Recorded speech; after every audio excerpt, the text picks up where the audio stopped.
আমি আসলে বিগত ৬ মাসে নতুন কোনো বই পড়তে পারিনি। তো আমি যখন ১ম এই অনেকদিন পর একটা নতুন বই হাতে নিলাম, তো এটা তো শুধু বই বললে আসলে আ বলাটা কিছুটা ভুলও হবে। আ পবিত্র কোরআন মাজিদের একটা সারমর্ম চোখের সামনে।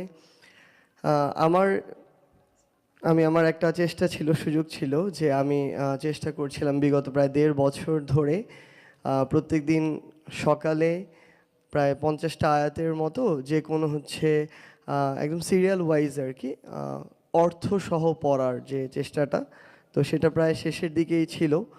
তো সেই জায়গায় আমি যখন এই বইটা হাতে নিলাম, আমি ২ টার মধ্যে একটু পার্থক্য করছিলাম আরকি। তো একটু আগে হুজুর যেভাবে বললেন যে, আমার কাছে মনে হয়েছে এই বইটা হচ্ছে আমাদের বই।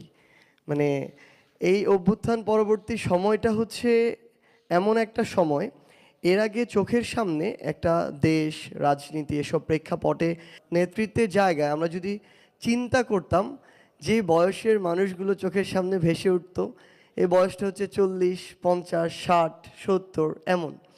বাট এখন যখন আমরা এই চিন্তাটা করি, আমাদের মাঝে এমন কিছু চরিত্র থাকলেও আমাদের মাঝে এই ২০ থেকে ৩০ এই বয়সের কিছু চরিত্রও ভেসে ওঠে।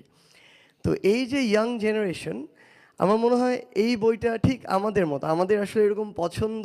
আমি একটু আগে দেখছিলাম যে সূরা বাকারা ২৮৬ আয়াত প্রায় আ পাড়া অতিক্রম করে চলে যায়। সেখানে এখানে ৬টা পেইজে লিখা। আমি এই ৬টা পেইজ একবার পড়লাম বসে, বসে। তো আমার কাছে মনে হলো যে একটা সামগ্রিক একটা সামারি আমার মাথায় এখন আছে। মূল মেসেজটা আমার মাথায় আছে। সো আমরা তো একটু ওই যে হুজুর মাত্র বললেন যে আমরা শর্টকাটে একটু অভ্যুত্থানে শর্টকাট ফলো করিনি, বাট এরকম বই পড়তে গেলে আমরা একটু শর্টকাটের দিকে যাই, একটু সামারি নেওয়ার ট্রাই করি। কিছুদিন আগে আমার একটা রাজনীতি রিলেটেড একটা বইয়ের পড়া দরকার ছিল। আবুল মনসুর আহমেদ আমার দেখা রাজনীতির ৫০ বছর।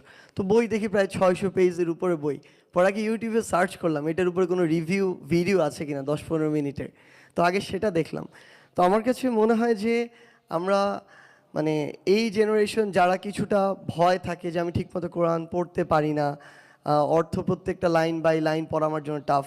সো আমাদের জন্য অলরেডি একটা সামারি আমাদের হাতে চলে এসেছে এবং আমার মনে হয় যে আমরা যারা এই তরুণ প্রজন্মের প্রতিনিধি, আমাদের প্রত্যেকের বুক সেলফে মানে আমরা একটা জিনিস হয় কি, আমি আমার বুক সেলফে কখনো একদম সবার উপরে একটা জায়গায় কোরআনকে রাখি না।